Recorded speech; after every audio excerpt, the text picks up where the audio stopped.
നോക്കുമാളൂ, എനിക്കിപ്പോഴും തന്നെ നഷ്ടപ്പെടാൻ വയ്യ. തൻ്റെ സ്ഥാനത്ത് മറ്റൊരാളെ ചിന്തിക്കാനും വയ്യ. എങ്കിലും ഞാൻ ഇതിനു വേണ്ടി ഇങ്ങനെ... വേണ്ട ഡോക്ടർ, ബുദ്ധിമുട്ടി എന്നെ കൺവിൻസ് ചെയ്യാൻ ശ്രമിക്കണമെന്നില്ല. നഷ്ടപ്പെടാൻ മനസ്സില്ലാത്ത ആളാണല്ലോ വിവാഹം നടക്കില്ലെന്ന് കുറച്ചു മുമ്പ് ഒരു ദയയില്ലാതെ പറഞ്ഞത്. എനിക്കെല്ലാം മനസ്സിലായി, സന്തോഷമായി. എല്ലാത്തിനും ഒരുപാട് നന്ദിയുണ്ട്.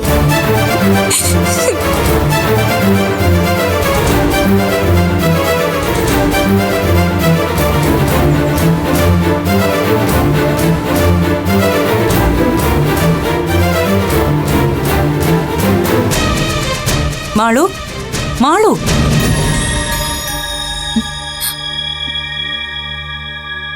എന്തു പറ്റി മോളെ? എന്തിനാ നീ കരയുന്നേ? എന്തു പറ്റി? ജോബ് എവിടെ? മുകളിലുണ്ട്. മാളു നിക്ക്. മാളു,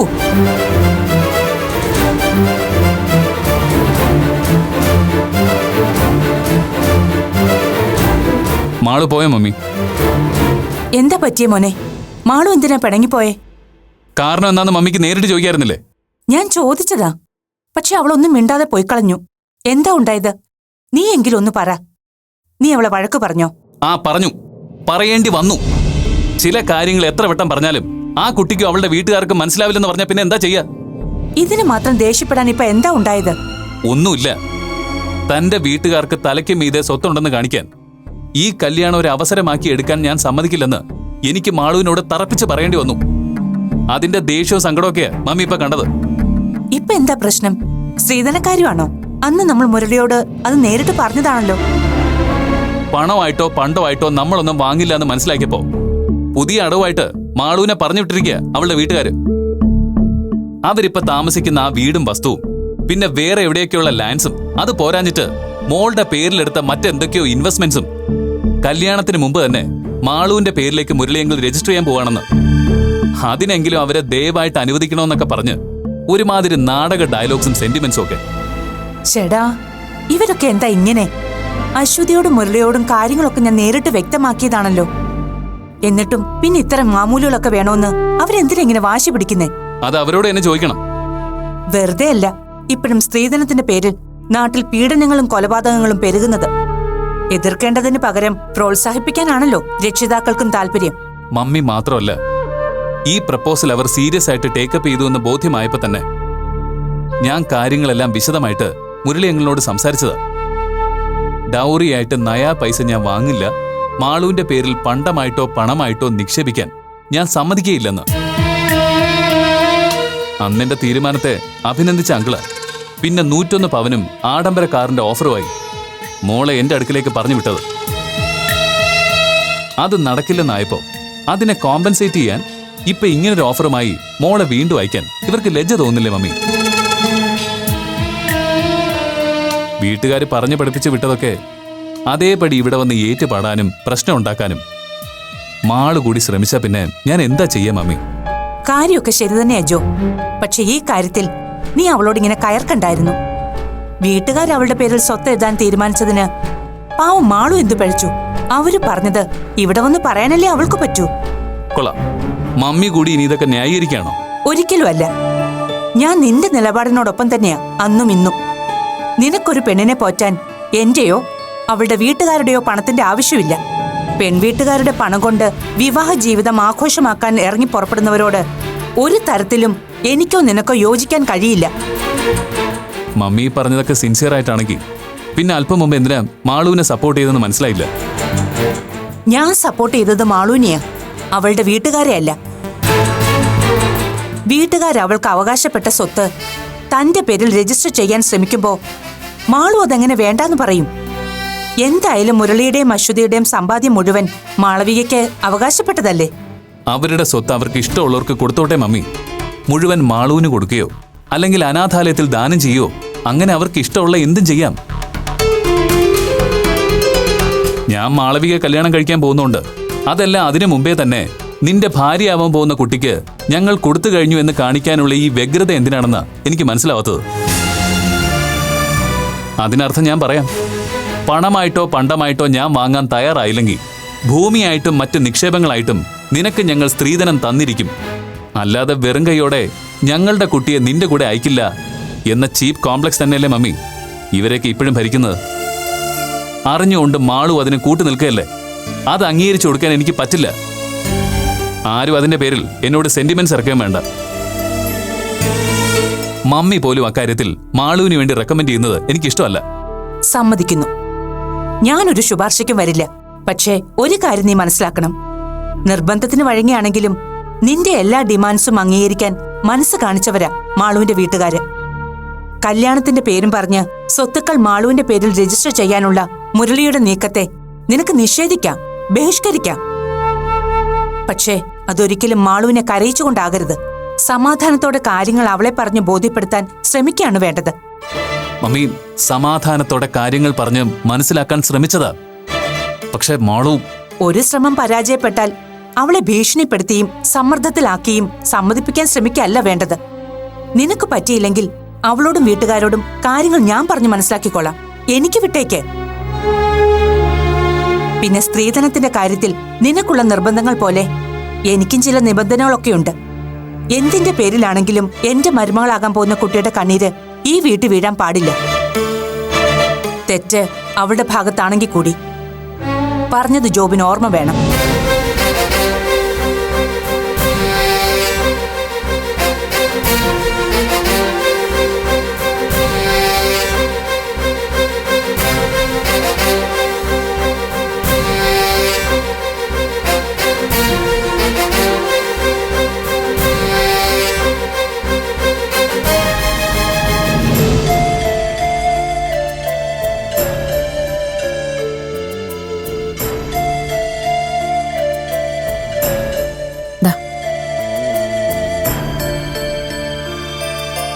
ഇതിപ്പം നമ്മൾ അയഞ്ഞു കൊടുക്കുന്തോറും ജോബിന്റെ ഭാഗത്ത് നിന്ന് ഓരോരോ ഡിമാൻഡുകൾ കൂടിക്കൂടി വരികയാണല്ലോ മുരളിയേട്ടാ.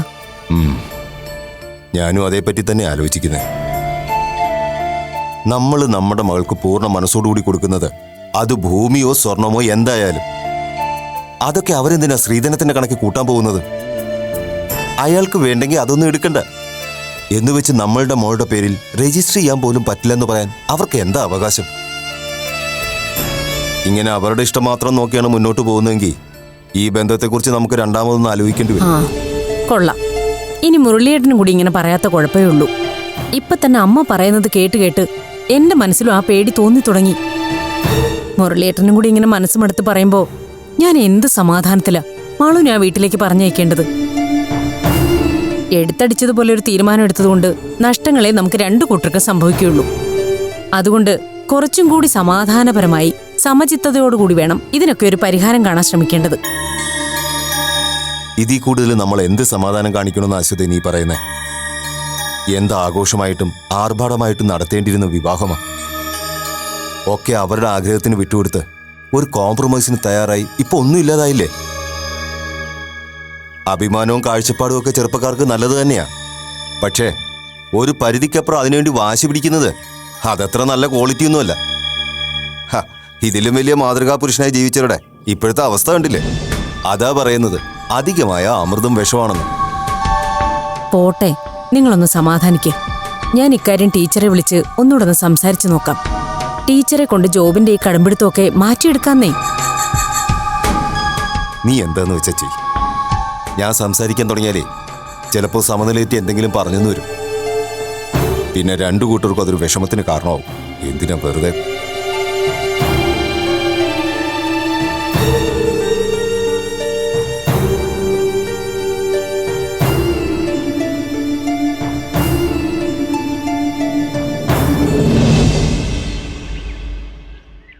ഡോക്ടർ പറയുന്നൊക്കെ എനിക്ക് മനസ്സിലാവും.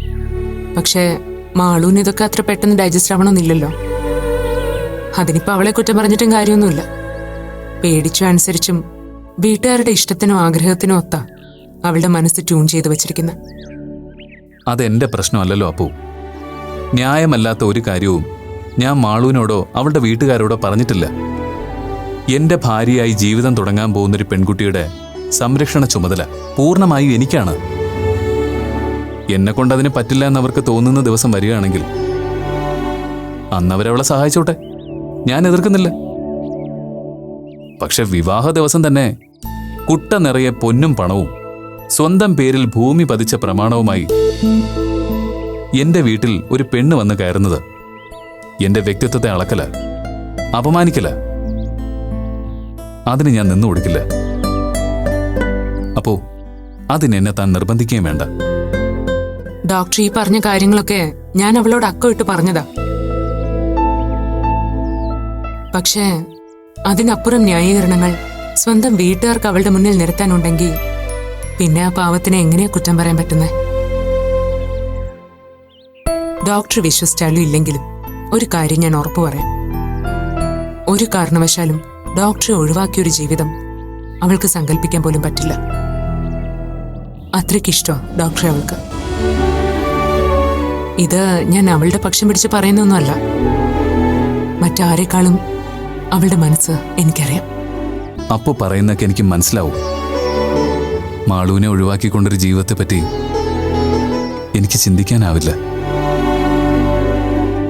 പക്ഷെ അതിനുവേണ്ടി എന്റെ നിലപാടുകളോ അഭിപ്രായങ്ങളോ മാറ്റാൻ ഞാൻ തയ്യാറല്ല, അത്രമാത്രം. നിലപാടുകളും അഭിപ്രായങ്ങളും ഒന്നും മാറ്റണമെന്നല്ല ഞാൻ പറഞ്ഞത്. സ്വന്തമായിട്ടൊരു തീരുമാനം എടുക്കാൻ കഴിയുന്ന ഒരു പെണ്ണായിരുന്നു മാളു എങ്കിൽ എനിക്കിപ്പോ ഡോക്ടറെ ഇങ്ങനെ നിർബന്ധിക്കേണ്ടി വരില്ലായിരുന്നു. ഞാനൊരു വഴി പറയട്ടെ. സ്ത്രീധനമായോ സമ്മാനങ്ങളായോ ഒന്നും ഈ വീട്ടിലേക്ക് വന്നു കയറുമ്പോ അവളുടെ കയ്യിൽ ഉണ്ടാവില്ല എന്നൊരു ഉറപ്പ് ഞാൻ തരാം. അതിൽ ഡോക്ടർക്ക് വിശ്വാസമുണ്ടോ? പിന്നെ കല്യാണ തലേന്ന് സ്വന്തം വീട്ടിൽ നടക്കുന്ന സ്വീകരണത്തിൽ അവൾ അല്പം അണിഞ്ഞൊരുങ്ങിയെന്ന് വെച്ച് ഡോക്ടർക്ക് അതിൽ വിഷമം തോന്നേണ്ട കാര്യമൊന്നുമില്ല. അത്തരം കാര്യങ്ങളൊക്കെ മാളൂന് മനസ്സുകൊണ്ട് ആഗ്രഹമുണ്ട്. ഞാനിങ്ങനെ നിർബന്ധിക്കുന്നതേ നിസ്സാര കാര്യങ്ങളുടെ പേരിൽ നിങ്ങൾ തമ്മിൽ ഒരു അകൽച്ചയോ വിദ്വേഷമോ ഉണ്ടാവാതിരിക്കാനാ. ഡോക്ടർ നന്നായിട്ട് ആലോചിച്ചൊരു തീരുമാനം പറഞ്ഞാൽ മതി. അപ്പോ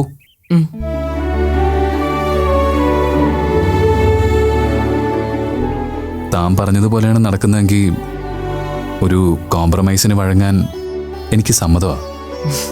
താങ്ക്സ് ഡോക്ടർ. പക്ഷേ മാളുവിനോട് പറയണം, ഇത് ഞങ്ങളുടെ ജീവിതത്തിലെ ആദ്യത്തെയും അവസാനത്തെയും കോംപ്രമൈസ് ആണെന്ന്.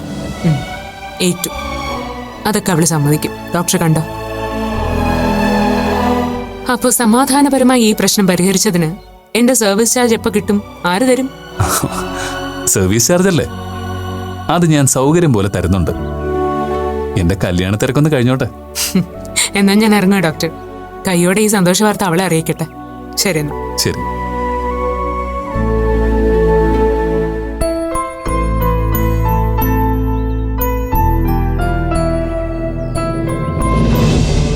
നേരം കുറെ ആയല്ലോ അപ്പു അവളുടെ മുറിയിൽ കയറി അടയിരിക്കാൻ തുടങ്ങിയിട്ട്. ഇതിനു മാത്രം എന്ത് മഹാകാരിയാണാവോ അവക്ക് മാളുവിനോട് പറയാനുള്ളത്? അവര് സംസാരിക്കട്ടമ്മേ. അപ്പുവായിട്ട് കല്യാണത്തിന്റെ കാര്യത്തിൽ ജോബിനെ കൊണ്ട് എന്തൊക്കെയോ കോംപ്രമൈസ് ചെയ്യിച്ചിട്ടുണ്ടെന്നല്ലേ പറഞ്ഞത്? അക്കാര്യമായിരിക്കും ചിലപ്പോ സംസാരിക്കുന്നത്. അവള് വരട്ടെ, നമുക്ക് ചോദിക്കാം. അതവക്ക് നമ്മളോടും കൂടി പറഞ്ഞാലെന്താ? അതെന്തായാലും അപ്പു പറയാതിരിക്കില്ല. അമ്മയൊന്ന് സമാധാനിക്കേ. അങ്കിളെ, ആന്റി, അപ്പോഴേ എല്ലാ കാര്യവും ഞാൻ പറഞ്ഞ് സെറ്റിലാക്കിയിട്ടുണ്ട്. അതൊക്കെ ഇവളെ സമ്മതിച്ചിട്ടുമുണ്ട്.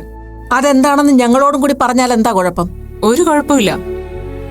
ആദ്യം കല്യാണ പെണ്ണ് വേണ്ടേ സമ്മതിക്കാൻ, എന്നിട്ട് എല്ലാവരോടും ആയിട്ട് പറയാന്ന് കരുതി. ഡോക്ടറുടെ കോംപ്രമൈസ് കണ്ടീഷൻസ് എന്തൊക്കെയാണെന്ന് നീ പറയുന്നോ അതോ ഞാൻ പറയണോ? അപ്പു തന്നെ പറഞ്ഞാ മതി. ശരി, എന്നാ ഞാൻ തന്നെ പറയാം. അതെ, കല്യാണം രജിസ്റ്റർ മാരേജായി നടത്തിയാൽ മതി എന്നുള്ള കാര്യത്തിൽ ഡോക്ടർ ഒരു വിട്ടുവീഴ്ചയും ചെയ്യാൻ ഉദ്ദേശിക്കുന്നില്ല. പകരം കല്യാണ തലേന്ന് ഇവിടെ നടക്കുന്ന റിസപ്ഷന് ഡോക്ടർ ഒരു ഉപാധിയും വച്ചിട്ടില്ല. ആന്റിക്കും അങ്കിളിനും മുത്തശ്ശിക്കും ഒക്കെ ഇഷ്ടമുള്ള പോലെ നടത്താം. ഇവളെ നിങ്ങൾക്ക് കല്യാണ പന്തലിൽ എങ്ങനെയാണോ കാണാൻ ആഗ്രഹിച്ചത് അതുപോലെ തന്നെ അണിയിച്ചെടുക്കാം. അതുപോലെ കല്യാണം കഴിഞ്ഞുള്ള റിസപ്ഷനും അത്യാവശ്യം ഓർണമെന്റ്സും ലേശം ആർഭാടവും ഒക്കെ ആവാന്ന് ഡോക്ടർ സമ്മതിച്ചിട്ടുണ്ട്. ഓ, വലിയ കാര്യായിപ്പോയി. തലേന്നും ചടങ്ങ് കഴിഞ്ഞിട്ടും ഒക്കെ അണിഞ്ഞൊരുങ്ങി എന്നിട്ട് എന്ത് കാര്യ? പെങ്കൊച്ചുങ്ങൾ കല്യാണ പന്തലിലാണ് അണിഞ്ഞൊരുങ്ങി സർവാഭരണ വിഭൂഷിതയായി നിൽക്കേണ്ടത്. അല്ല, ഇതൊക്കെ ആരോട് പറയാൻ? പെണ്ണുങ്ങൾക്കല്ലേ പെണ്ണുങ്ങളുടെ മനസ്സ് മനസ്സിലാക്കാൻ പറ്റൂ. തേങ്ങ എത്ര അരച്ചാലും താളല്ലേ കറിയെന്ന് പറഞ്ഞതുപോലെ ആയില്ലേ? തലേന്നും പിറ്റേന്ന് എത്ര മോടിയിൽ അണിഞ്ഞൊരുങ്ങി നിന്നാലും കല്യാണം രജിസ്റ്റർ ഓഫീസിൽ വെച്ചാണേ. താലി കെട്ടുന്നവന്റെ കയ്യിൽ നിന്ന് അഗ്നിസാക്ഷിയാക്കി ഒരു പുടവ വാങ്ങിക്കാനുള്ള യോഗം നിനക്കില്ലാതായി പോയല്ലോ കുഞ്ഞെ. എന്തുണ്ടെന്ന് പറഞ്ഞിട്ടെന്താ? അനുഭവിക്കാനുള്ള യോഗം വേണ്ടേ? ഇനി മുത്തശ്ശി ഇവളെ ഓരോന്നും പറഞ്ഞ് വിഷമിപ്പിക്കണ്ട. ഡോക്ടർ ഇത്രയെങ്കിലും ഒരു വിട്ടുവീഴ്ച ചെയ്യാൻ തയ്യാറായല്ലോ എന്ന് കരുതി സമാധാനിക്ക്. അപ്പൊ എല്ലാം ഓക്കെ ആയല്ലോ. സാരമില്ലടി, കല്യാണം രജിസ്റ്റർ ഓഫീസ് വെച്ച് നടക്കട്ടെ. റിസപ്ഷൻ നമുക്ക് അടിച്ചു പൊളിക്കാം. എന്നാ പിന്നെ ഞാൻ ഇറങ്ങട്ടെ മാളു.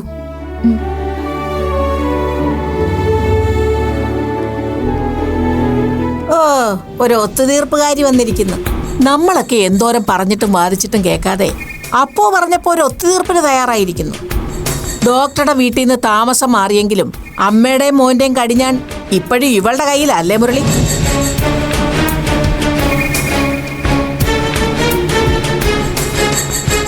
ദേ, ഞാനൊരു കാര്യം പറഞ്ഞേക്കാം. ഈ പോക്ക് ഇങ്ങനെയാണെങ്കിൽ ഇതൊന്നും അത്ര വെടിപ്പായിട്ട് മുന്നോട്ട് പോകുന്ന ലക്ഷണം കാണുന്നില്ല കേട്ടോ.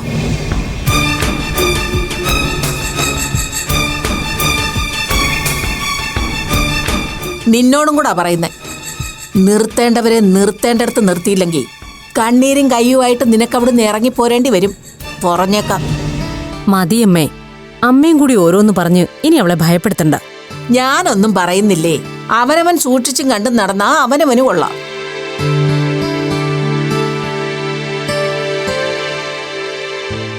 നീ ഇതൊക്കെ കേട്ട് വിഷമിക്കണ്ട മോളെ. മുത്തശ്ശി വെറുതെ സങ്കടം കൊണ്ട് ഓരോന്ന് വിളിച്ചു പറയുന്നേ ഉള്ളൂ. സാരമില്ല കേട്ടോ.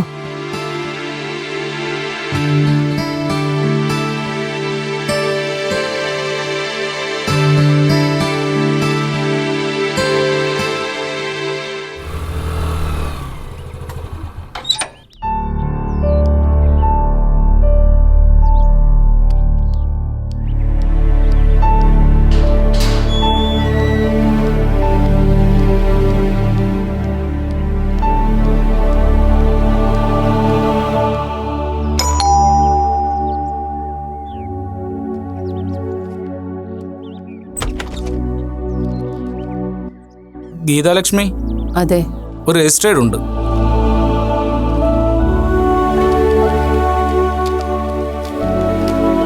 ഇവിടെ നിന്ന് ഒപ്പിടണം.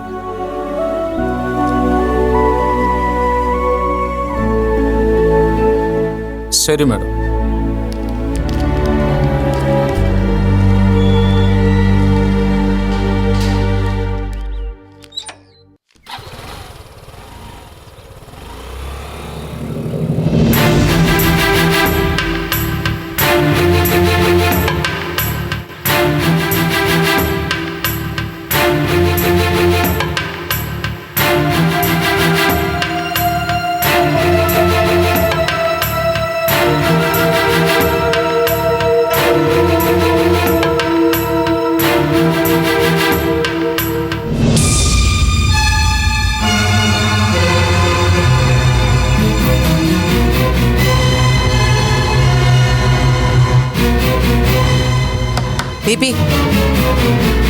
ദീപി വാതിലോർക്കാൻ.